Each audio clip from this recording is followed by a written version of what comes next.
নমস্কার, news 18 specially আমি অতনু রয়েছি আপনার সঙ্গে। রাত থেকে 8টায় উইকেন্ড এবং বৃষ্টি হয়েছে, আবহাওয়া আগের থেকে কিছুটা হলেও মনোরম। এরকম একটা পরিস্থিতিতে সারা সপ্তাহ জুড়ে পলিটিক্যাল ডেভেলপমেন্ট ঠিক কী আমরা দিনভর এ নিয়ে চর্চা করি। আমরা শুধুমাত্র টিভিতে কেন, আমরা চর্চা করি যখনই দেখা হয় একজন আরেকজনের সঙ্গে। তার কারণ ভীষণভাবে রাজনৈতিক বাঙালি, রাজনৈতিক চর্চা করতে ভালোবাসে। ঠিক এরকম একটা জায়গায় দাঁড়িয়ে উইকেন্ডেও রাত 8টাকে আমরা বেছে নিই সেজন্য রাজনৈতিক পর্যালোচনার জন্য। বিভিন্ন রাজনৈতিক দলের প্রতিনিধিরা আমার সঙ্গে রয়েছেন, তাদের সঙ্গে কথা বলবো এবং রাজনৈতিক বিশ্লেষক রয়েছেন, তার সঙ্গে কথা বলবো। কিন্তু কী নিয়ে কথা বলবো বিভিন্ন রাজনৈতিক দলের টার্গেট কী তা নিয়ে। অর্থাৎ টার্গেট 2024 তখন বিভিন্ন রাজনৈতিক দল কিভাবে তাদের গুটি সাজাচ্ছে। যেমন বিজেপির কথাই যদি বলা যায় তাহলে বিজেপির 24-এ স্পেশাল 19। কেন 19? তার কারণ 2024-এর লোকসভা ভোটে বিজেপির বিশেষ নজরে 19টি লোকসভা কেন্দ্র। বিজেপি মনে করে এই 19টি লোকসভা কেন্দ্রে আরও বেশি করে জোর দিতে হবে, শক্তি বৃদ্ধি করতে হবে, আর তার জন্য এখন থেকেই মাঠে নামতে হবে। হাতিয়ার জনসংযোগ।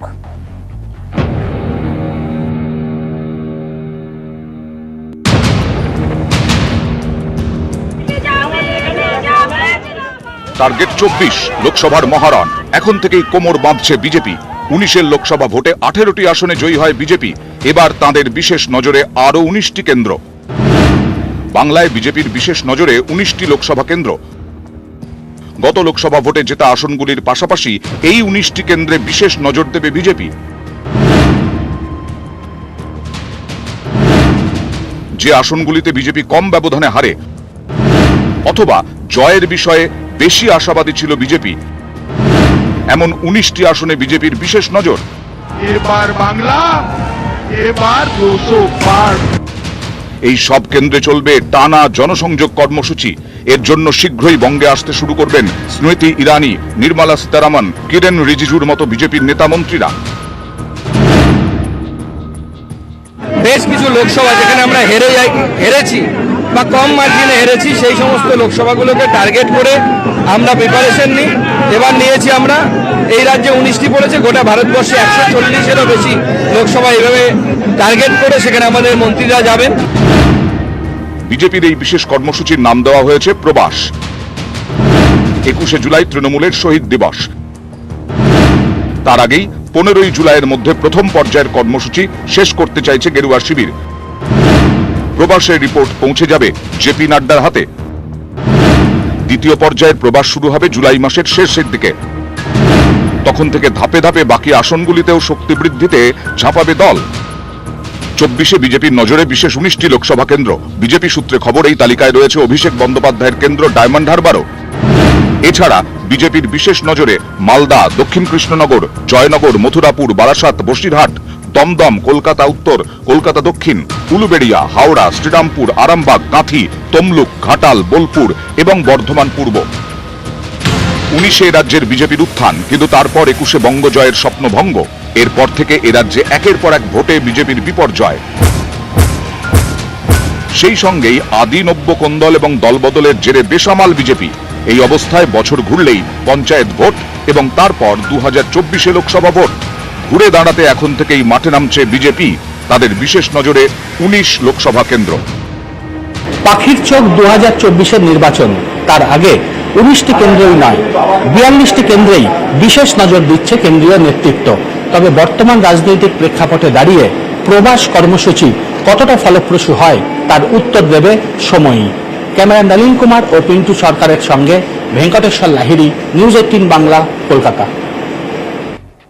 বিভিন্ন রাজনৈতিক দলের প্রতিনিধিরা আমার সঙ্গে রয়েছেন। অশোক ভট্টাচার্য রয়েছেন, কংগ্রেসের প্রতিনিধিত্ব করছেন। আমার সঙ্গে প্রদীপ দাশগুপ্ত রয়েছেন, সিপিআইএম এর প্রতিনিধিত্ব করছেন এবং অন্যান্য রাজনৈতিক দলের প্রতিনিধিরা খুব তাড়াতাড়ি আমাদের এই আলোচনায় যোগ দেবেন। এবং আমার সঙ্গে রয়েছেন রাজনৈতিক বিশ্লেষক দেবাশিস ঘোষ। দেবাশিস বাবুর সঙ্গে প্রথমে একবার কথা বলবো। দেবাশিস বাবু, কি মনে হয় যে পদ্ধতিতে যেভাবে বিজেপি এগোতে চাইছে, অঙ্ক কষে এগোচ্ছে, কি হতে পারে? এটা কি নাম দিয়েছেন আপনারা? দেখলাম কি স্পেশাল 19 বা কিছু, আমার হঠাৎ মনে পড়ে গেল স্পেশাল 26, মানে স্পেশাল 26 বলে একটা হিন্দি সিনেমা ছিল। সেটা তৈরি হয়েছিল একটা রিয়েল লাইফ ক্রাইম স্টোরি দিয়ে, মানে 1987-এর। সেটার এতে স্পেশাল 26 তৈরি হয়। তো আমি জানি না এই স্পেশাল 19-এর পিছনে কি কি স্টোরি আছে, কিন্তু মূল জায়গাটা হচ্ছে এটা বুঝতে হবে, মানে আমাদের এখান থেকে যখন এমপি ইলেকশন হয় তখন সাধারণ মানুষ কি দেখেন যে কেন্দ্র সরকারের কাছ থেকে বা কেন্দ্রে সরকারের মানে সরকারের জায়গায় বিরোধী বা যে কোনো জায়গায় বসে সে রাজ্যের জন্য কতটা সুবিধা আনতে পারলো। তো এটা বিজেপি যত বা বিজেপি হোক বা তৃণমূল হোক বা যেই হোক, যেই প্রচারটা করুক, তাকে এটা মানুষকে বোঝাতে হবে বা কনভিন্স করতে হবে, সত্যি সত্যি কনভিন্স করতে হবে যে আমি রাজ্যের জন্য এতটা সুবিধা আনবো বা আমি দেশের জন্য এটা করব। আমার মনে হয় এই যে বেসিক জায়গা, যে স্পেসিফিক কথাবার্তা, সেটা আমরা আজকাল খুব ভুলে গেছি। আমরা অনেক বেশি ওই প্রচারের জায়গায় চলে যাচ্ছি, বিভিন্ন কাজিয়ার মধ্যে ঢুকে যাচ্ছি। কিন্তু আসলে সুকান্ত বাবুকে যদি মানে বিজেপির যারা মুখপত্র আছে তাদেরকে যদি সত্যি ওনাদের সেই টার্গেটটাকে রিচ করতে হয়, তাহলে তো আমাদের মানুষকে বোঝাতে হবে যে আজকে যারা ছিল অ্যাজ এ এমপি তারা এইগুলো করেছে এবং পরবর্তীকালে যদি আমাদেরকে ভোট দেন তাহলে আমরা এই জিনিসগুলো করব। সেটা একটা কনভিন্সিং জায়গায় আসতে হবে, তাহলে হয়তো ওনাদের টার্গেট রিচ হবে। তারই পাশাপাশি আরও কিছু বিষয় থেকে যাচ্ছে, যে বিষয়টা প্রদীপবাবুর থেকে আমি জানার চেষ্টা করব। প্রদীপবাবু, কোথাও কি মনে হচ্ছে আমাদের এখন রাজনৈতিক লক্ষ্য কোনোভাবে সাধারণ মানুষের যে ইস্যু, সেই ইস্যুর জায়গা থেকে সরে গিয়ে অঙ্ক কষার দিকে চলে যাচ্ছে প্রদীপবাবু? প্রথমেই বলি যে 2022-এর জুলাই মাস সবে পড়েছে, 2024 দিল্লি বহু দূর, তার মধ্যে অনেক জল গড়িয়ে যাবে। বিজেপি স্বপ্ন দেখছে, স্বপ্ন দেখা ভালো, স্বপ্ন দেখতে কোনো সমস্যা নেই, কিন্তু ওই সিনেমার মোড়কে আরও একটু স্পেসিফিক বললে হিন্দি সিনেমার মোড়কে ওই চটকদার কিছু কথাবার্তা বলে যে আসলে ভারতবর্ষের বুকে বা পশ্চিমবঙ্গের বুকে সাধারণ মানুষ, আপনি যেটা বললেন কারেক্টলি বললেন, এই 3 বছর শাসন করেছে বিজেপি, এখানে সেকেন্ড টাইম আমাদের এই টানা স্প্যানে কি দিয়েছে সাধারণ মানুষকে?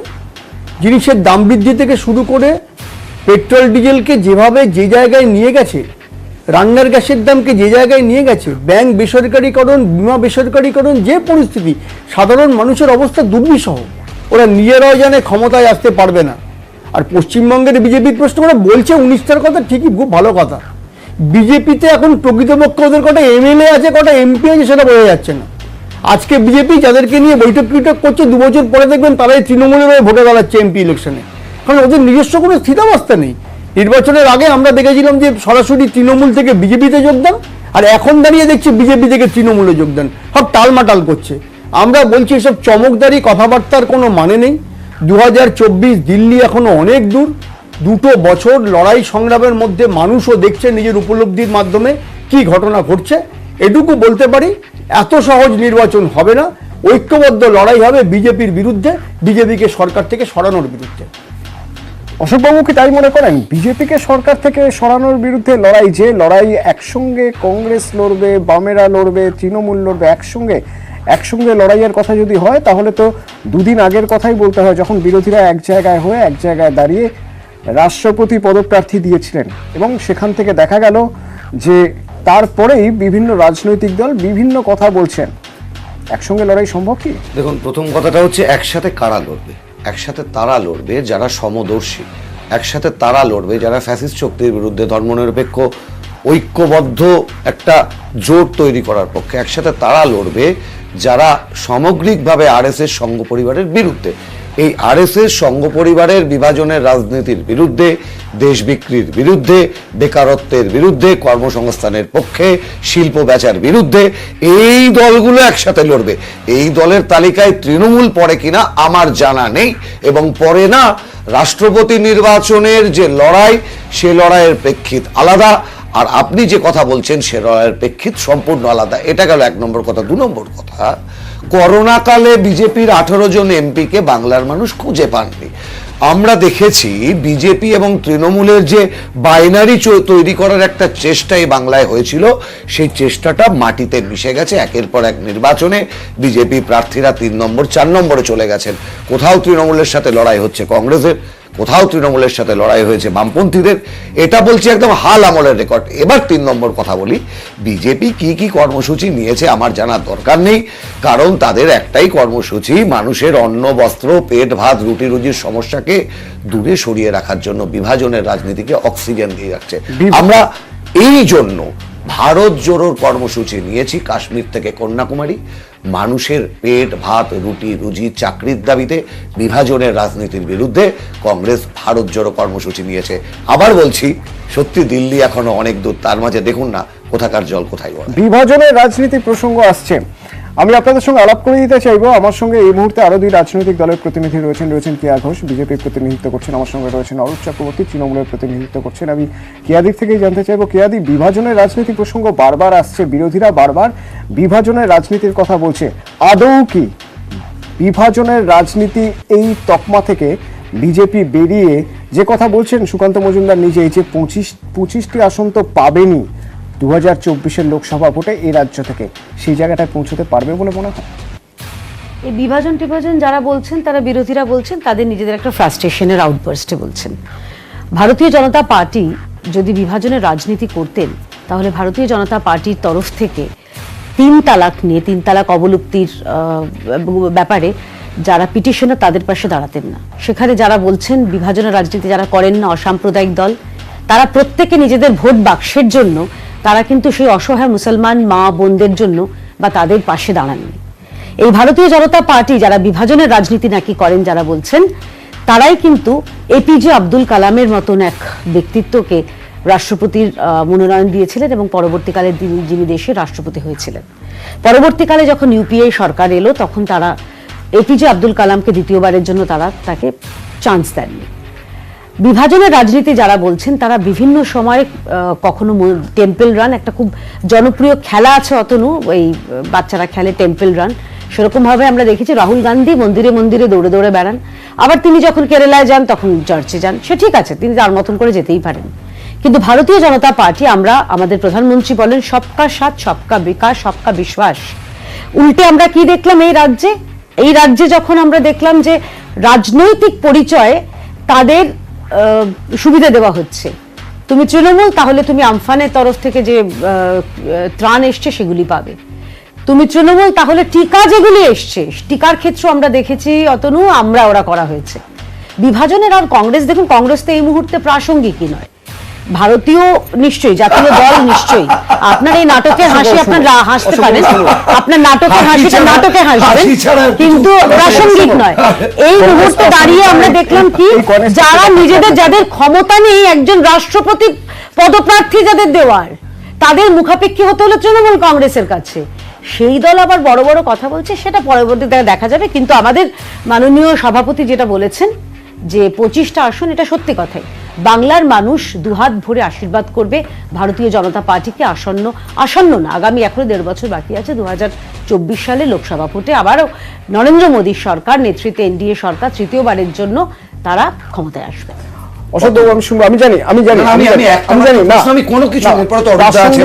কংগ্রেস প্রাসঙ্গিক নেই এই মুহূর্তে, এই কয়েনেজ নিয়েই আমি আপনার সঙ্গে কথা না, আমি একটা কথা শুধু, প্লিজ, আমি একটা জিনিস, মাননীয়া কেয়া ঘোষ বললেন যে কংগ্রেস বা বিরোধীরা ফ্রাস্ট্রেশন থেকে বলছে বিভাজনের রাজনীতি করছে বিজেপি। মাননীয় সুপ্রিম কোর্টকে উনি ফ্রাস্ট্রেটেড বললেন কি আমি জানি না। মাননীয় সুপ্রিম কোর্ট বলে দিয়েছেন নূপুর শর্মার যে বিভৎস বক্তব্য এবং বিজেপির কারণেই সারা ভারতবর্ষের আজকের এই অবস্থা। জাজমেন্টে কোথায় লেখা আছে? তার অবজারভেশনে, অবজারভেশন আমি বলতে চাইছি নূপুর শর্মাকে কি সাপোর্ট করছে? আমি এই জন্যই বলছিলাম এই প্রসঙ্গে আমরা এখন যাচ্ছি না, আমরা যাচ্ছি না। 24-এর ভোট,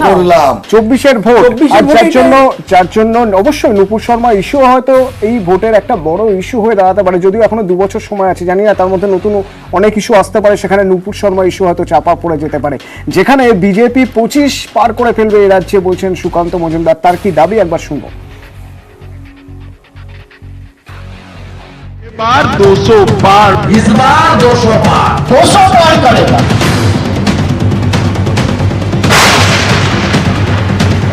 25 পার হবে বলেছি প্রথমবার, ভদ্রলোকের এক কথা। যদি না পান কি করবেন? রাজনীতি ছেড়ে দেবো আর কান ধরে ওঠবোস করবো।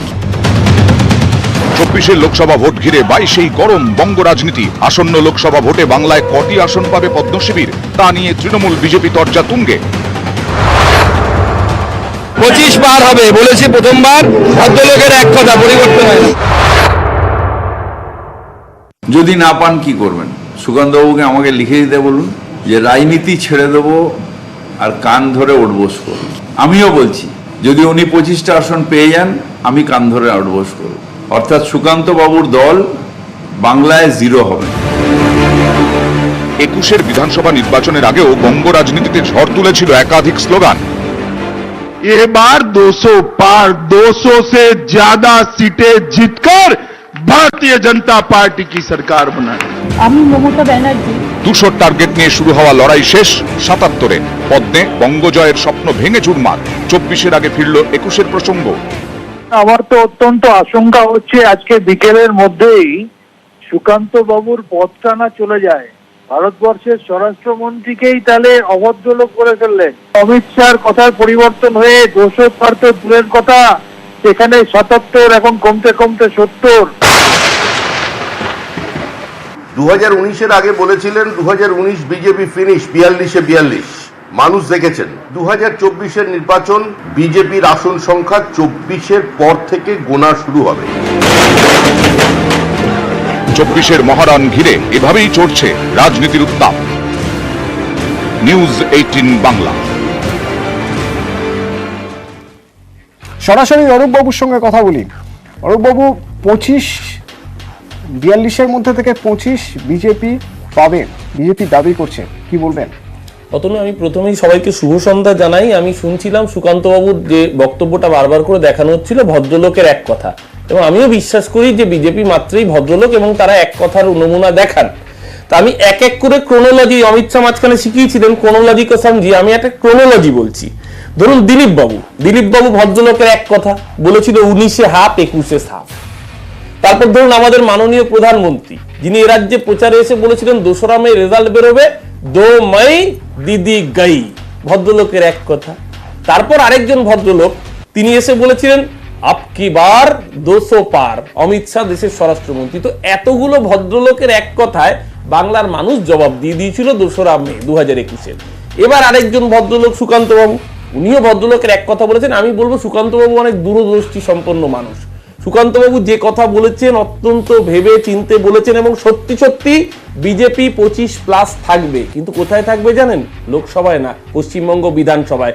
রোজ যেভাবে বিধায়ক কমছে, 77 থেকে ইতিমধ্যে 69-এ নেমেছে, 2024 যাবে, বিজেপির বিরোধী দলের তকমাটুকু থাকবে না। সেই জায়গায় দাঁড়িয়ে 25+ আসন পাবে কিনা সেটা সুকান্তবাবুর এখন মানে চিন্তার কারণ বিষয় হয়ে দাঁড়িয়েছে। আমরা বুঝতে পারছি তার অনুশোচনা, তার উষ্মার কারণ। আসলে বাংলার মানুষ না, এটা লড়াইটা দেশের নির্বাচন। যে দেশের নির্বাচনে মানুষ দেখেছিল 2014-এ একটা দল বলেছিল তারা আসলে পরে পেট্রোল ডিজেল 40 টাকা লিটার পাওয়া যাবে, আজকে 106 টাকা লিটার।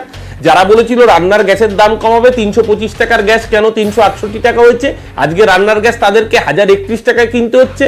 যে দেশের মানুষ দেখেছে একটা সরকার ক্ষমতায় আসার পরে তারা যে সিদ্ধান্ত নেয়, যাদের জন্য নাকি নেয়, সেই মানুষগুলো রাস্তায় নামে। আমি এক এক করে যদি আমাকে 1 মিনিট যদি সময় দেন, প্রথমে ডিমনিটাইজেশন করা হলো, সারা দেশের মানুষ রাস্তায় নামবেন। আজ অব্দি নোটবন্দির পরে দেশের অর্থনীতি ঘুরে দাঁড়াতে পারেনি। তারপরে তারা কি করলেন? তারপরে ব্যাংকের জন্য এফআরডিআই বিল আনলেন, সমস্ত ব্যাংকের কর্মচারীরা রাস্তায় নামলেন। কৃষকদের জন্য কৃষি বিল আনলেন, সারা দেশের কৃষকরা রাস্তায় নেমে কৃষি বিলকে রুখে দিলেন। আজকে সেনাবাহিনীর জন্য অগ্নিপথ আনছেন, যুব সমাজকে চাকরি দেবেন বলে সারা ভারতবর্ষের যুব সমাজ রাস্তায় নামছে।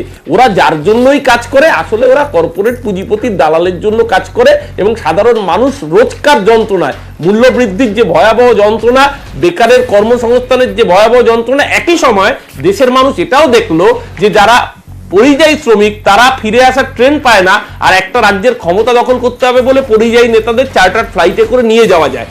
একই সময় ভারতবর্ষের মানুষ এটা দেখলো যে যখন লকডাউন ঘোষিত হচ্ছে, তখন মধ্যপ্রদেশের সরকার তৈরি করতে হবে বলে 4 দিন পরে লকডাউন ঘোষিত হয়েছে। আবার একই সময় ভারতবর্ষের মানুষ এও দেখলো আজকের দিনে দাঁড়িয়ে যে একটা রাজ্যে সরকার ভেঙে ফেলতে হবে বলে একটা রাজ্য যেটা জলে ডুবে রয়েছে, আসাম বন্যায় সর্বশান্ত হয়ে গেছে, সেই আসামের 5 স্টার হোটেলে কোটি কোটি টাকা খরচ করে শুধুমাত্র দল ভাঙিয়ে বিধায়কদের রাখার জন্য লক্ষ লক্ষ কোটি কোটি টাকা খরচ হয়। দেশের মানুষের সামনে আসল চেহারাটা পরিষ্কার হয়ে যাচ্ছে। রুটি কাপড়া মকানের লড়াই, রুটি রুজি কর্মসংস্থানের লড়াই। এই লড়াইয়ে কে জিতবে বড় কথা নয়, বিজেপি হারবে, সারা দেশের মানুষ আজকে ঐক্যবদ্ধ হচ্ছে। অরূপবাবু, আমি এইখান থেকে আমি যদি দেবাশিস বাবুর কাছে প্রশ্ন রাখি। হ্যাঁ কিয়াদি প্লিজ প্লিজ না কিয়াদি প্লিজ, আমি আপনার প্রশ্ন, আপনার সময় আসবে, আমি প্লিজ কথা বলবো আপনার সঙ্গে। দেবাশিস বাবু, 2022-এর জুলাইতে দাঁড়িয়ে আছি আমরা। ধরে নেওয়া যাক যদি এপ্রিল মে জুনেও ভোট হয়, সেটাও 2024, এখনো প্রায় 2 বছর। তার আগে যে ইস্যুগুলোর কথা অরূপবাবু বললেন বা তার আগে অশোকবাবুও বললেন, সেই সব ইস্যু সত্যি দানা বাঁধবে তো? সেই সব ইস্যু সত্যি ভোটারদের মনে থেকে যাবে তো ভোট দেওয়ার সময়? না, এটা অরূপবাবু খুব ভালো করে জানেন যে এগুলো তো আজকের দিন, অরূপবাবু খুব সুন্দর করে কথা বলছিলেন, যেগুলো বললেন সেটা তো একে অন্যকে বেধার কথা হলো, মানে আমি কতটা ভালো বললাম, ওনারা কতটা খারাপ বললেন, ইত্যাদি ইত্যাদি। এগুলো তো আসলে মানুষের জন্য কোনো স্পেসিফিক কথা তো নেই। মানে আজকে যদি সত্যি কৃষি বিল নিয়ে তৃণমূল চিন্তিত হতো, তাহলে তো কৃষি বিল যখন হয়েছিল তখন তৃণমূল ওয়াকআউট করতো না। এগুলো বুঝতে হবে কতগুলো কথা, যে আমার না তৃণমূলের সাংসদদের মার্শাল দিয়ে বের করে দেওয়া হয়েছিল। ওয়াকআউট করেছিলেন আপনারা মনে করে দেখুন। আরে তথ্য বিকৃত করেছে যখন আমাদের সাংসদ ডেরেক ওব্রায়েনকে লিটারালি প্রায় ধাক্কা মারতে মারতে বের করে দেওয়া হয়েছিল। আপনি ভুল করছেন, ফ্যাক্টটা কাইন্ডলি রেকটিফাই করুন। আমরা নিশ্চয়ই আমরা ওয়াকআউট করেছি, এবং কৃষি বিল যার জন্য আপনি জানবেন যে রাজ্যসভায় কিন্তু ভোটাভুটি হয়নি, ধনী ভোটে পাস করাতে হয়েছিল সেন্ট্রাল গভর্নমেন্টকে। না, আমি বলছি যদি পয়েন্ট সত্যি থাকে, বিজেপি সত্যিই তো আছে, আজকে ডিমনিটাইজেশন থেকে শুরু করে অনেক কিছু, ইকোনমি তো তলানিতে নেমে গেছে। সেই জায়গায় দাঁড়িয়ে পারস্পরিক কাদা ছোড়াছুড়ি ছেড়ে আমরা কতগুলো আন্দোলন আজ অব্দি সেই মাত্রা পেয়েছে। মমতা ব্যানার্জি বা তৃণমূল ক্ষমতায় আসার আগে বামপন্থীদের এগেনস্টে যে আন্দোলনগুলো করেছিল, অনশনের পর অনশন হয়েছিল, আজকে বিজেপি এভাবে যে ইকোনমিকে ধরাশায়ী করেছে, আজকে গ্যাসের দাম বেড়েছে, দ্রব্যমূল্য বেড়েছে, চাকরি নেই, একের পর এক জিনিস, তৃণমূল সেই আন্দোলনকে কোন লেভেলে নিয়ে গেছে? নিয়ে যায়নি। কৃষি মুভমেন্ট তৃণমূলই করেছে। না, আমরা সবাই এখানে আছি, আমরা দেখতে পাচ্ছি। আমি সেটাই বলার চেষ্টা করছি, আমাদের সীমিত ক্ষমতায় আমরা আন্দোলন করছি, কিন্তু সর্বভারতীয় স্তরে আসলে প্রচার সর্বস্ব হয়ে আমাদের লাভ নেই। উত্তরপ্রদেশ থেকে শুরু করে কাউ বেল্ট গোটা আপনি যদি অ্যানালিসিস করেন দেখবেন 572টার মধ্যে প্রায় 250টার কাছাকাছি আসন রয়েছে 6টা রাজ্যে, উত্তরপ্রদেশ, মহারাষ্ট্র, বিহার, ছত্তিশগড়, মধ্যপ্রদেশ, রাজস্থান এবং গুজরাট, এই 7টা রাজ্য থেকে প্রায় 250-র বেশি সিট আসছে। এই 250-র মধ্যে 80% বিজেপি জিতছে, যেখানে লড়ার কথা কংগ্রেস, সেখানে তো একতরফা খেলা। আমরা এখানে বলার চেষ্টা করছিলাম যে এটা লোকসভা ইলেকশনের কথা হচ্ছে। এই লোকসভা ইলেকশনে আগের টার্মে পশ্চিমবঙ্গের জনগণ কিছু ভোট দিয়ে অনেক এমপিকে পাঠানো হয়েছিল, তারা রাজ্যের জন্য কি করেছে, বি স্পেসিফিক, সেটা নিয়েই তো কথা হবে। বিজেপিকেও সেটা বলতে হবে, যদি 19 জন বিজেপি এখান থেকে গিয়ে থাকে, তারা আজকে রাজ্যের জন্য কি করেছে, এবং মানুষ তো ভোট দেবে সেটার উপর দাঁড়িয়ে। আরো একটা ইস্যু আমাদের আজ রয়ে গেছে, সেই ইস্যু নিয়েও কথা হবে।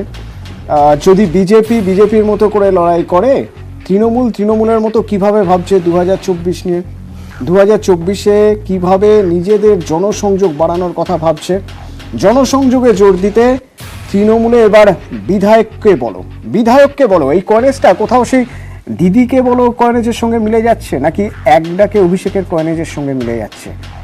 জনসংযোগে যোগ দেওয়ার জন্য বা জোর দেওয়ার জন্য এই ধরনের কোনো কর্মসূচি 2 বছর আগে থেকে কতটা মাইলেজ দেবে, সেসব দেখার আগে চট করে একবার দেখে নেব আমরা নিজের কেন্দ্রে এইভাবে কর্মসূচি কিভাবে বিধায়করা পালন করার চেষ্টা করছেন। দেখুন,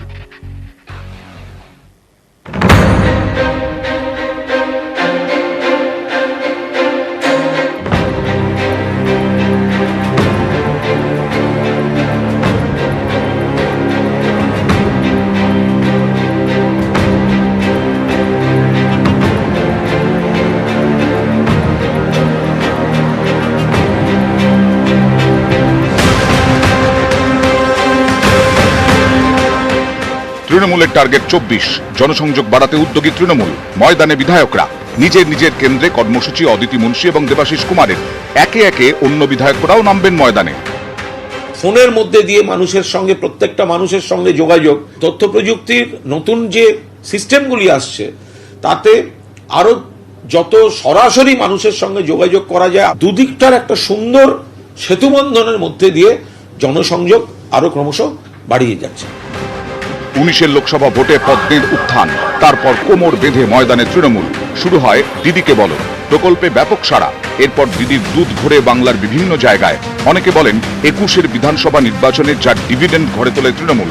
সামনে এবার পঞ্চায়েত ভোট, তারপর লোকসভার মহারণ। এই অবস্থায় সম্প্রতি নিজের লোকসভা কেন্দ্র ডায়মন্ড হারবারে এক ডাকে অভিষেক কর্মসূচির সূচনা করেন অভিষেক বন্দ্যোপাধ্যায়।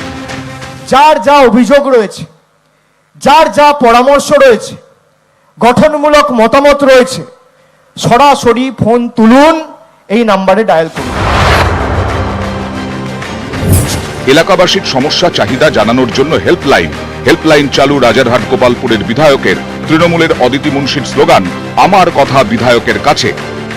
যাদের যাদের সমস্যা আছে তারা তাদের সমস্যাগুলো এই হোয়াটসঅ্যাপ নাম্বারে আমাদেরকে টেক্সট করে পাঠালে আমরা সেটার যথাসময়ে উত্তর দিয়ে দেব তাদের কাছে, যাতে তাদের কাজগুলো আরও একটু তাড়াতাড়ি আমরা করে দিতে পারি। অন্যদিকে কিউআর কোড চালু করছেন রাসবিহারী তৃণমূল বিধায়ক দেবাশিস কুমার। এতে অভিযোগ বা পরামর্শ দানকারীর পরিচয় গোপন থাকবে। আমরা রিয়েল টাইম বেসিসে প্রবলেমগুলোকে দেখতে পারি এবং তাহলে যত তাড়াতাড়ি সম্ভব আমাদের যেগুলো সাধ্যের মধ্যে সেগুলো আমরা সমাধান করার চেষ্টা করব। ভোটাররা রয়েছেন বা এলাকার বাসিন্দারা রয়েছেন তাদের যাতে কোনো ধরনের কোনো অসুবিধা না হয় তাই এই ধরনের কর্মসূচিগুলো গ্রহণ করা, এবং এভাবেই কলকাতা শহরের দুই প্রান্তে, একদিকে রাজারহাট গোপালপুর, অন্যদিকে রাসবিহারীর মতো কেন্দ্র, দু জায়গাটি জনসংযোগের এই পদ্ধতি বা পন্থা চালু করছে তৃণমূল কংগ্রেসের বিধায়করা। নিউজ 18 বাংলা।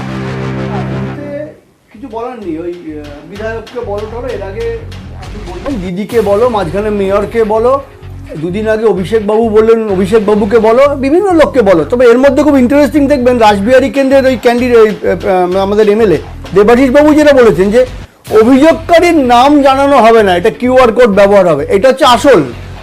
তৃণমূলের বিরুদ্ধে অভিযোগ তো সবাই তৃণমূলের লোকেরা করবে। আপনি তৃণমূলের বাড়ির লোককে চলে যান, এ পাড়ার লোক ও পাড়ার লোকের বিরুদ্ধে অভিযোগ করবে, কিন্তু তাদের নাম তো বেরিয়ে গেলে মুশকিল।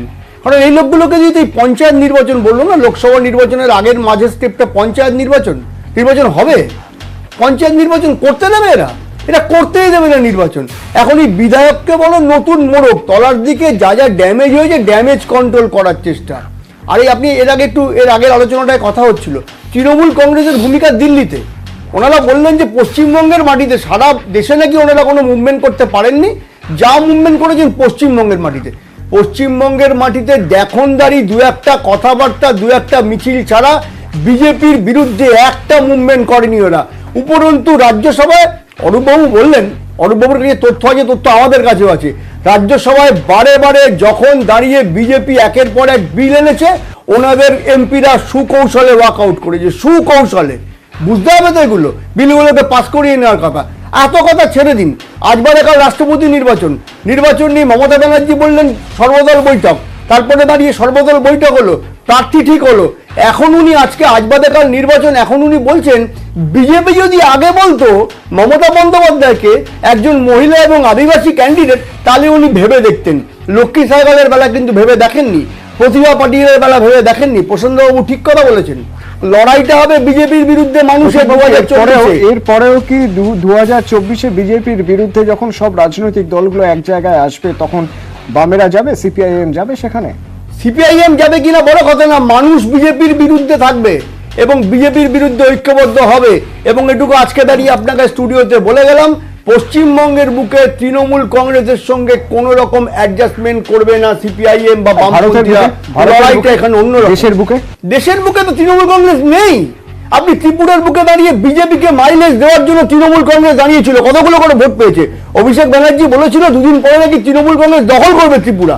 এই বাই ইলেকশনগুলোতে প্রত্যেকটা জামানত বাজিয়াপ্ত হয়েছে। তাহলে যে তৃণমূল কংগ্রেস দেশের মাটিতে নেই, যে তৃণমূল কংগ্রেস রাষ্ট্রপতির পদপ্রার্থী নির্বাচনের জন্য কংগ্রেসের সঙ্গে থাকছে, সেই তৃণমূল কংগ্রেসের সঙ্গে সিপিআইএম কি করতে গিয়েছিল, বামেরা কি করতে গিয়েছিল, একজোট হতে গিয়েছিল কিভাবে? কোনটার ক্ষেত্রে বলছেন? রাষ্ট্রপতি নির্বাচনের প্রশ্ন বলছেন? নিশ্চিতভাবে বুঝবেন, রাষ্ট্রপতি নির্বাচনের প্রশ্নে 4-5টা ক্যান্ডিডেট দিয়ে বিজেপির বিরুদ্ধের ভোটটাকে ভাগ করিয়ে সারা দেশের মানুষকে এটা দেখানো মোটেই কাঙ্ক্ষিত ছিল না যে বিজেপি একটা শক্তিশালী, বাদবাকি দলগুলো ছোট ছোট। একটা বিজেপি, তার বিরুদ্ধে বিকল্প প্রার্থী, অ্যান্টি বিজেপি। এটা আমাদের বরাবরের স্লোগান। পার্টি কংগ্রেসের সিদ্ধান্ত হয়েছে যে বিজেপির বিরুদ্ধে দাঁড়িয়ে আমরা সমস্ত। সেখানেই জানতে চাইছি, শুধু এইটুকু কেন, আমি আরেকটু বলি, 21 তারিখে মিছিল করলাম, সেখানে তো আমাদের সঙ্গে নীতিশ বিজেপি অবিজেপি এই স্ট্যান্ডে যখন দাঁড়ানোর কথা বামেরা ভাবছে, তখন একবার ধাক্কা খাওয়ার পর আবার সেই মঞ্চে যাবে কি 2024-এর আগে? আমরা তো মঞ্চের কথা বলিনি, আমি আবার বললাম শুরুতে যে কথাটা বলেছি, লড়াই সবে শুরু হয়েছে। আজকে দাঁড়িয়ে বলে দেওয়া যাবে না এই জুলাই মাসে 2022-এ 2024-এর মে মাসে যদি ভোট হয় বা এপ্রিল মাসে ভোট হয় কোথাকার জল কোথায় গিয়ে গড়াবে। আমি তো শুরুতেই বললাম যে পশ্চিমবঙ্গের বুকে কতজন লোক আদৌ আমি জানি অরূপবাবু অনেক কিছু বলতে চাইছেন, অশোকবাবু বলবেন। একটা বিরতি নেবো, ছোট্ট বিরতি, সঙ্গে থাকুন। সমস্যা? তাহলে ব্যবহার করুন দ্য শোমি স্ক্যান প্রোডাক্টের অর্গান অয়েল সমৃদ্ধ হেয়ার ভাইটালাইজিং সিরাম এবং বায়োটিন সমৃদ্ধ হেয়ার প্লাস ক্যাপসুল।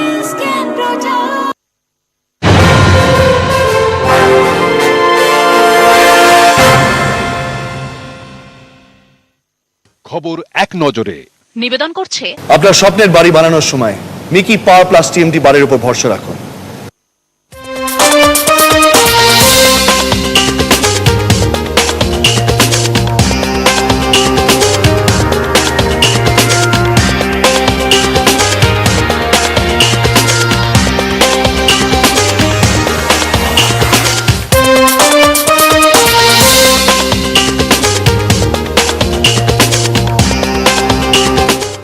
খবর এক নজরে নিবেদন করলো আপনার স্বপ্নের বাড়ি বানানোর সময় মিকি পাওয়ার প্লাস টিএমটি বাড়ির উপর ভরসা রাখুন। সহ নিবেদন করলো অরিও ফার্মাস গ্যাসানল, 50 বছর ধরে মানুষের ভরসা। নিউজ ফ্ল্যাশ নিবেদন করছে সফেদ ডিটারজেন্ট, মেরি চয়েস মেরা সফেদ। মেরি চয়েস মেরা সফেদ, মেরা সফেদ। সারা দুনিয়া জানে স্ট্রং মানে মাইথন স্ট্রং। মাইথন স্টিল, নির্মাণের মানদণ্ড। বাংলা, হাওড়া। আয় বাড়াতে হবে, আয়ের বিকল্প পথ চাই, তাই এবার মেট্রো টোকেনও ব্র্যান্ডিং।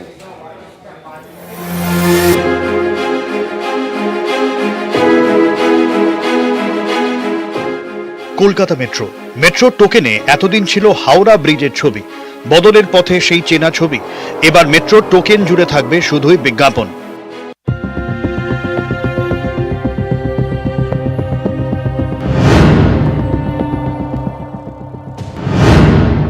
মেট্রো টোকেনে ব্র্যান্ডিং এর পরিকল্পনা নিয়েছে মেট্রো রেল কর্তৃপক্ষ। প্রথম দফায় 2 লক্ষ টোকেনে ব্র্যান্ডিং এর ভাবনা। মেট্রোর আশা এই ব্র্যান্ডিং থেকে কয়েক লক্ষ টাকা আয় হবে। আমরা এখন টোকেন ব্র্যান্ডিং এর কথাও ভাবছি, টোকেনও যদি ভাড়া এ করা যায়, তাই নিয়ে ভাবনা চিন্তা চলছে। কিছুদিনের মধ্যেই হয়তো ফাইনালাইজ কিছু একটা হবে। করোনাকালে দীর্ঘদিন বন্ধ ছিল মেট্রোর দরজা। কলকাতা মেট্রো কর্তৃপক্ষের দাবি, পরিষেবা চালু হলেও আগের তুলনায় আয় কমেছে। খরচ সামাল দিতে বিকল্প উপায়ে রোজগারের ভাবনা চিন্তা করছে তারা। সেই রেস ধরে আগেই 7টি মেট্রো স্টেশন ব্র্যান্ডিং এর সিদ্ধান্ত নেয় কলকাতা মেট্রো। এবার সেই সংখ্যা আরও বাড়ানোর সিদ্ধান্ত নিয়েছে তারা। কলকাতা মেট্রো রেলের আধিকারিকরা জানিয়েছেন, দমদম, নোয়াপাড়া, বেলগাছিয়া, স্প্ল্যানেড, পার্ক স্ট্রিটের মতো স্টেশনগুলিকে ব্র্যান্ডিং এর সিদ্ধান্ত নেওয়া হয়েছে। 5 বছরের চুক্তিতে হবে ব্র্যান্ডিং। মেট্রো রেলের আশা, স্টেশনে ব্র্যান্ডিং থেকে বছরে আয় হবে প্রায় 50 লক্ষ টাকা। আয় বাড়াতে আগেই স্টেশন ব্র্যান্ডিং এর পথে হেঁটেছে মেট্রো। এবার কোভিড পরবর্তী সময়ে মেট্রো রেলের 1 টাকা আয় করতে গিয়ে খরচ হয়ে যাচ্ছে 2 টাকা 64 পয়সা। যেহেতু সরাসরি ভাড়া বৃদ্ধি তারা করতে পারবে না, তাই বিভিন্ন অংশে ব্র্যান্ডিং করে তারা টাকা রোজগারের চেষ্টা করছে। তাই টোকেনকে শেষ পর্যন্ত ব্র্যান্ডিং করার সিদ্ধান্ত নেওয়া হচ্ছে।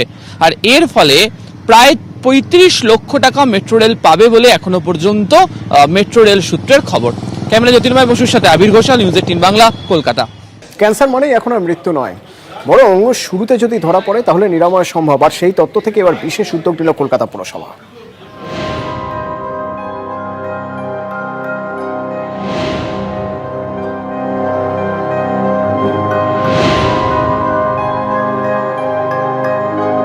ক্যান্সার মানেই মৃত্যু আতঙ্ক, তলে তলে বাসা বাঁধে এই মারণ রোগ। অনেক সময় রোগীকে বাঁচানোই কঠিন হয়ে দাঁড়ায়। ক্যান্সারের বিরুদ্ধে লড়াইয়ে এবার নয়া উদ্যোগ কলকাতা পুরসভার। পুরসভার 16টি বড়োতেই স্ক্রিনিং সেন্টার। মাসে একবার চিকিৎসকরা পরীক্ষা করবেন। পরীক্ষা করে দেখা হবে ক্যান্সারে আক্রান্ত কিনা। প্রথম ধাপে 16টি বড়োর 8টি বড়োতে হচ্ছে এই সেন্টার। প্রতিটিতে হবে এই 3 ক্যান্সার নির্ণয় শিবির। আপাতত 3 ধরনের ক্যান্সারের পরীক্ষা হবে: মুখে ক্যান্সার, ব্রেস্ট ক্যান্সার এবং জরায়ুর মুখে ক্যান্সার। আমরা স্ক্রিনিং ক্যাম্পে এক্সপেক্ট করি না যে পেশেন্টরা শুধুমাত্র যাদের ক্যান্সার আছে তারা আসবে। ক্যান্সার স্ক্রিনিং মানেই যে ক্যান্সার থাকতে হবে এরকম নয়, বিন্দুমাত্র সন্দেহ থাকলে আসতে হবে। ভারতবর্ষের প্রায় 50%-এর উপর ক্যান্সার এই তিনটে ক্যান্সার এগুলো হচ্ছে স্ক্রিনিং করে ধরা যায়। শরীরে ক্যান্সারের মৃদু উপসর্গ দেখা দিলে কিংবা সন্দেহ হলেই স্ক্রিনিং সেন্টারে যোগাযোগ করার আবেদন জানিয়েছেন মেয়র। উদ্বোধনের পরে নিজেই পরীক্ষা করান ফিরহাদ হাকিম। হাতের কাছে ক্যান্সার ডিটেকশন ক্যাম্প হলে এই সুযোগটা আছে যে বাবা একটু দেখিয়ে দিন। এর সাথে সাথে আপনারা জানেন যে পিজিতেও একটা Admission going on for Swami Vivekananda Group of Institutions, always guiding you for the brightest future.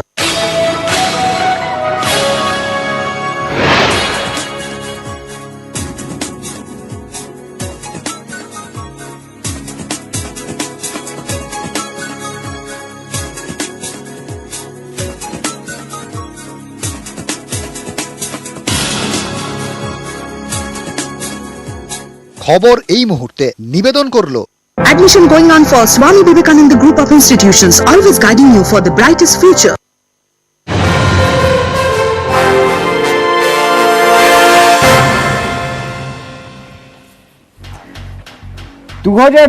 এখনো দূর, কিন্তু এখন থেকেই জনসংযোগ বাড়াতে হবে। আর তার জন্য বিজেপির মতো লড়ে যাচ্ছে, বা বলা ভালো গাইডলাইন তৈরি করছে, রোডম্যাপ তৈরি করছে তৃণমূলের মতো।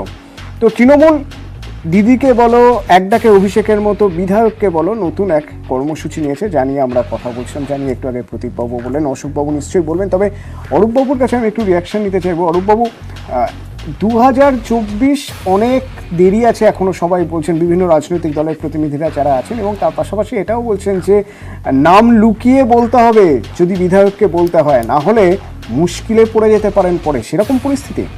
অতনু দেখো, এইটা হচ্ছে আজকের দিনে বিশ্বায়নের যুগ। তো এবার টেকনোলজিক্যাল অ্যাডভান্সমেন্ট আজকে সকলেই দেয়, সেটা দিদিকে বলো হতে পারে, আমাদের টক টু মেয়র হতে পারে, এক ডাকে অভিষেক বন্দ্যোপাধ্যায়, কিংবা আজকে এমএলএ কে বলো। মূল ব্যাপারটা হচ্ছে আপনি টেকনোলজির অ্যাডভান্সমেন্টের সুবিধা গ্রহণ করছেন কি করছেন না। কোন জায়গায় দাঁড়িয়ে এটা বলতে হচ্ছে, যখন আমাদের রাজ্যে একটা সময় দেখেছি যে একটা পার্টিকুলার দল তারা বলেছিল যে কম্পিউটারের বিরোধিতা করতে হবে বলে এইচএসবিসি কম্পিউটার ছাদ থেকে ফেলে দিয়েছিল, যে কম্পিউটার শ্রমিক বিরোধী। আজকে সেই দলের নেতারা যখন আপনাদের স্টুডিওয়ে বসেন, অনেক নেতাকে আমরা দেখি আইফোন বা অ্যাপেলের আইপড নিয়ে ট্যাব নিয়ে বসে এখানে বক্তৃতা দিতে। তো এই যে বিলম্বিত বোধোদয়, আমরা তো কোনোদিনই বিজ্ঞানের বিরোধী ছিলাম না। দেখুন আজকে ভারতবর্ষ কম্পিউটারাইজেশন যুগে এগিয়েছে। এক সময় রাজীব গান্ধীর হাত ধরে শ্যাম পিত্রদা ভারতবর্ষে আধুনিক আজকে যে প্রযুক্তি ব্যবস্থা তার জনক ছিলেন, সেই অর্থে বলা চলে। সেই জায়গা থেকে আজকে ইভলিউশন হতে তো সব দলই কম বেশি এটার সুবিধা গ্রহণ করছে। আমি তারপরে আসছি, আজকে একটু আগে আপনি এখানে বামপন্থী যিনি প্রতিনিধি রয়েছেন তাকে বড় বিব্রত প্রশ্ন করেছেন। অত আমার মনে হয় এটা করা আপনার উচিত হয়নি। ওনাকে আপনি প্রশ্ন করছেন যে সর্বভারতীয় স্তরে কি হবে, এই প্রশ্নের উত্তর তো উনি দিতে পারবেন না, কারণ ওনার দলের যে মুখপত্র গণশক্তিটা নিশ্চয়ই উনি ভালো করে পড়েন। সেই গণশক্তি পরিষ্কার বলে দিয়েছে রাজ্য নেতৃত্বকে ভুলেও রাষ্ট্রপতি নির্বাচন নিয়ে নাক গলাতে হবে না, বা ফেসবুক সোশ্যাল মিডিয়ায় কোনো স্ট্যাটাস দেওয়া যাবে না। আপনি ক্লাস 5-এর স্টুডেন্টকে যদি আপনি জিজ্ঞাসা করেন যে ক্লাস 12 বা এইচএস বা গ্র্যাজুয়েশনের প্রশ্নপত্র কি হবে, সেটা তো তারা বলতে পারবেন না। তাই দয়া করে এখানের প্রতিনিধিদের বিব্রত করবেন না। আমাদের বক্তব্য খুব পরিষ্কার, আমাদের গভর্নমেন্ট দুয়ারে সরকার করে মানুষের দুয়ারে পৌঁছে গেছে। দেখুন, এটা ঘটনা যে একজন বিধায়ককে যে পরিমাণ এরিয়া কভার করতে হয়, প্রতিদিন তার কাছে প্রতিটা মানুষকে পৌঁছানো স্বাভাবিকভাবে সম্ভব হয় না ফিজিক্যাল দূরত্বের কারণে।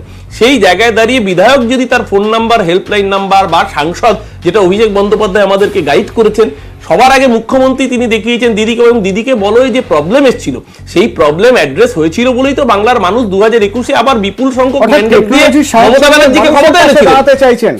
টেকনোলজির সাহায্য নিয়ে মানুষের পাশে দাঁড়ানো। অবশ্যই টেকনোলজি সাহায্য কেন করব না? আমরা সিপিএম নই, আমরা তো কম্পিউটারাইজেশনের বিরোধিতা করে কম্পিউটার ভেঙে ফেলিনি। আমরা তো একটা সংবাদ মাধ্যম, আপনার মনে থাকবে অতনু, আপনিও দীর্ঘদিনের সাংবাদিক, একটা সংবাদ মাধ্যম প্রিন্টার চেঞ্জ করেছিল বলে 82 দিন সেই সংবাদ মাধ্যমের অফিস বন্ধ করে রেখেছিল সিআইটিউ। আমি নাম বলছি না, সেই সংবাদপত্রে সকলেই জানে, বাংলার অন্যতম বৃহৎ দৈনিক, তার অফিস বড় অভিযোগ যারা করছে তাদের নিরাপত্তা থাকবে, তাদের মুখ থেকে অভিযোগ করছে পাড়ায় পাড়ায় তাদের নিরাপত্তা থাকবে। আরে পাড়ায় পাড়ায় নিরাপত্তা ওই হাত কাটা দিলে কাটা কুলটন গলা কাটা পিনাকিরা দেবে না। পাড়ায় পাড়ায় নিরাপত্তা তপন শুকুররা দেবে না। পাড়ায় পাড়ায় নিরাপত্তা মমতা ব্যানার্জি প্রশাসন দেয় বলেই যদি আনারুল যদি দোষী থাকে গ্রেফতার করা হয়, তৃণমূল কংগ্রেসের কোনো পদাধিকারী থাকলেও গ্রেফতার করা হয়। আপনারা বলে মজিদ মাস্টার অ্যাবসকন্ডিং ছিল, মজিদ মাস্টার বুদ্ধ ভট্টাচার্যের সাথে আলিগড়ে বৈঠক করতে ঢুকলে পুলিশ কমিশনার তাকে এসকর্ট দিত।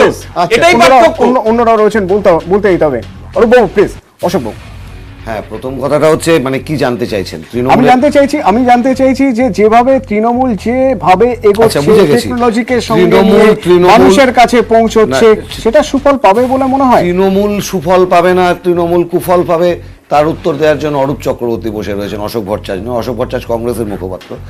আমি একটা কথা আপনাকে বলতে চাইছি, আপনার মাধ্যমে এটা জানানোর প্রয়োজন হচ্ছে, সেটা হচ্ছে এটাই, উদয়পুর নবসংকল্প শিবির কংগ্রেসের হলো, সেই উদয়পুর ঘোষণাপত্র যদি আপনি পড়েন তাহলে দেখবেন তার প্রতিটা ছত্রে ছত্রে সামাজিক ন্যায় থেকে শুরু করে, সংখ্যালঘুদের ন্যায় থেকে শুরু করে, ছাত্র যুবদের ন্যায় থেকে শুরু করে, নারী প্রগতির ক্ষেত্রে এবং সামগ্রিকভাবে মেহনতি খেটে খাওয়া শ্রমিক শ্রেণীর এই সামগ্রিক ব্যাপারে অর্থনৈতিক মাপকাঠিটাকে ধরে এগোনো হয়েছে।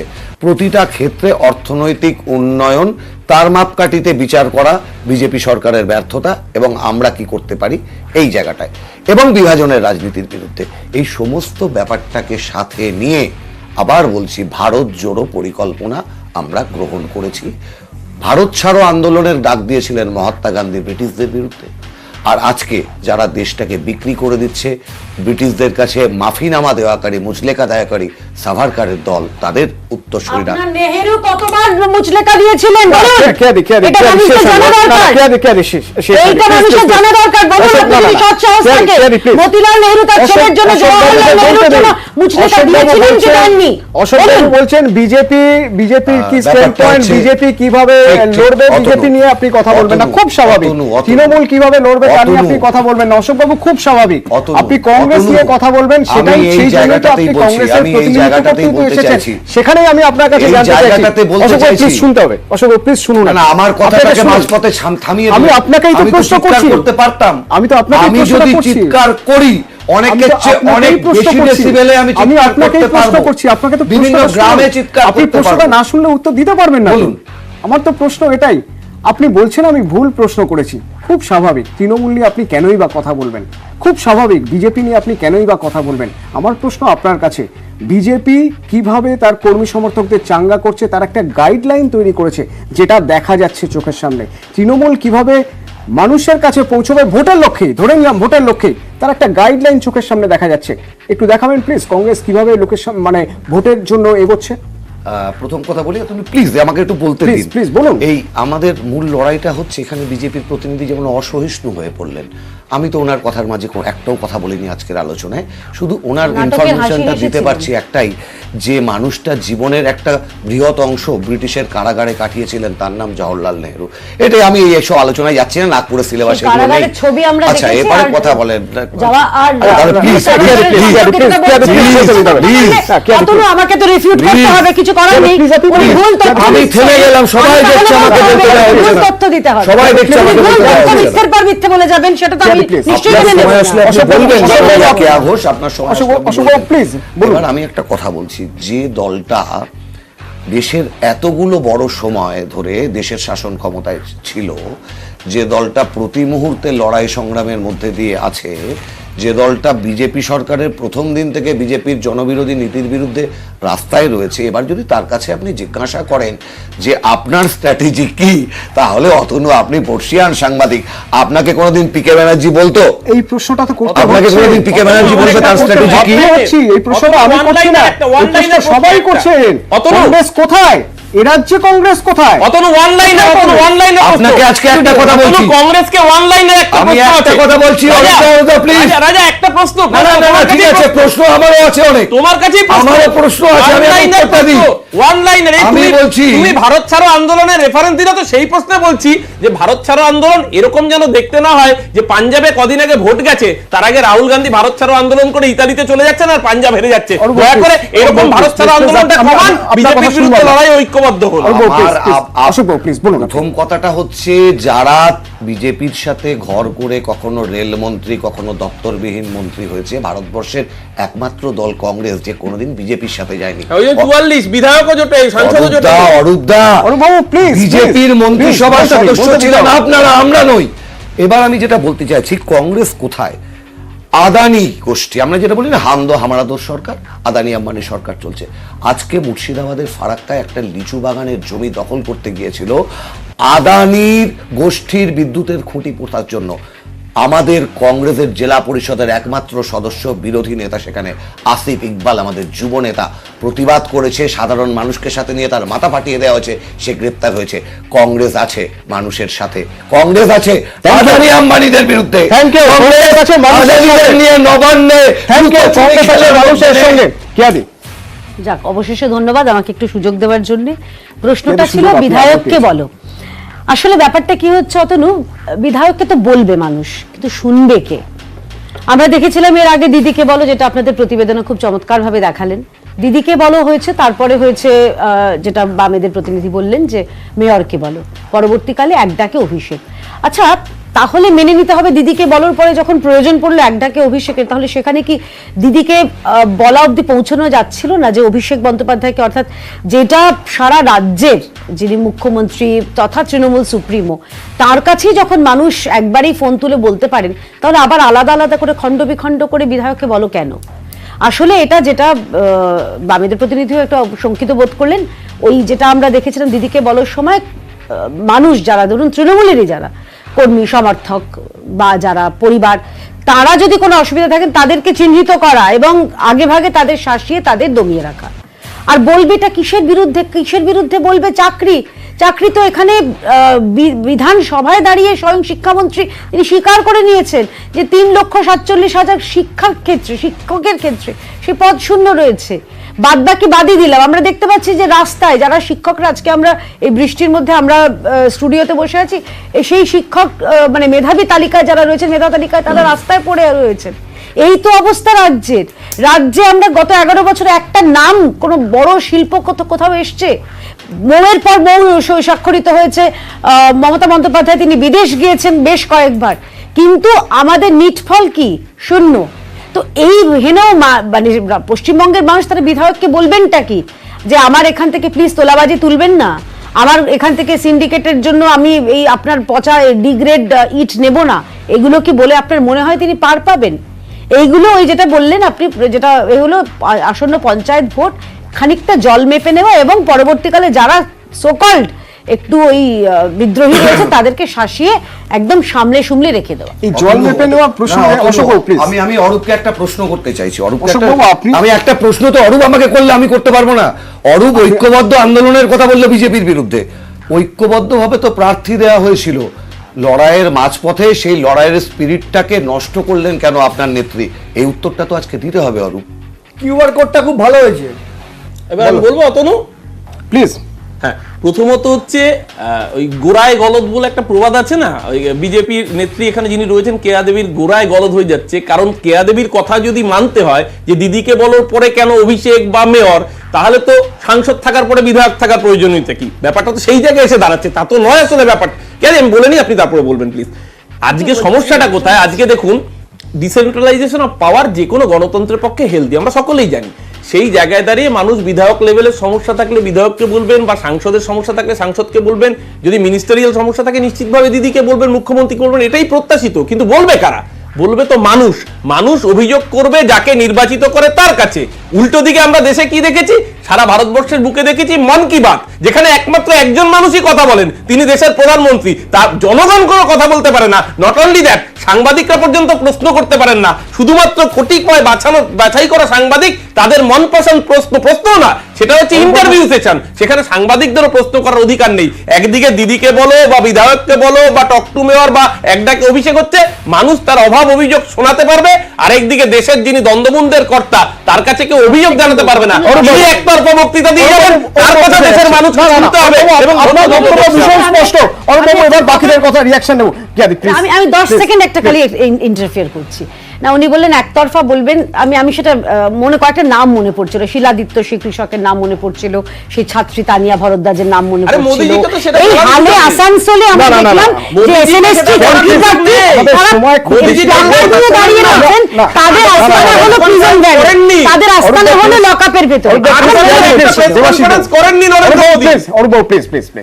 খুব ভালো, অরূপবাবু খুব ভালো বলছিলেন যে ওই বামপন্থীদের সময় কম্পিউটার ছুড়ে ফুড়ে ফেলে দিয়েছেন, যদিও আইটি সেক্টর বা এগুলো বোধহয় বামপন্থী কোভিডের সময় হয়েছিল, এই পরবর্তীকালে যারা তথ্য প্রযুক্তির সাহায্য নিচ্ছেন তারা কতগুলো সেক্টর বানিয়েছেন আমার জানা নেই। তথ্য প্রযুক্তির সাহায্য নিয়ে প্রচার চালানো খুব ভালো কথা, আমি খুব অ্যাপ্রিসিয়েট করি এটাকে, কিন্তু দেখতে হবে যে এই প্রচার মানে তথ্য প্রযুক্তি কি রাস্তায় গর্ত হলে মানে টেকনোলজি দিয়ে সারিয়ে দিতে পারবো নাকি? জল জমা রাস্তায় বিদ্যুৎ পৃষ্ঠ যদি হয় কোনো বাচ্চা ছেলে ঠিক হয়ে যাবে নাকি? আজকে হয়েছে, ঠিক হবে না বোধহয়। তো আমাকে দেখতে হবে, আমি প্রায় 10-12 বছর 15 বছরের কাছাকাছি পৌঁছে গেছি, এই সময় দাঁড়িয়ে আমার হঠাৎ এই যে জনসংযোগ বাড়াতে হবে, এটার কারণটা কি? মানে আমরা যেটুকু বুঝি একদম পাতি মানে ভালোভাবে যদি আমি বলি যে কোনো প্রোডাক্ট যখন বিক্রি হয় বিজ্ঞাপন বা করতে হয়, কোন প্রোডাক্টের ক্ষেত্রে করতে হয়? যখন কোনো নতুন প্রোডাক্ট বাজারে আসে তার জন্য বিজ্ঞাপন করতে হয়, আর যখন প্রোডাক্টের দম থাকে না তখন বিজ্ঞাপন করতে হয়। তাহলে আমি এটা কি ধরে নেব যে আমাদের কি যে কাজগুলো হয়েছে দম নেই তাই জন্য নতুন করে আমাকে প্রচার করতে হবে? তাহলে বিধায়ককে বলো কেন? প্রতিবাবু, এক হচ্ছে যে আমার খুব ভালো লাগলো যে তৃণমূলের এখন ওই সিপিএম কে দেখে যে ভয়টা, এটা খুব ভালো লেগেছে আমার, যে ঠিক আছে আমাদের ছেড়ে দিন,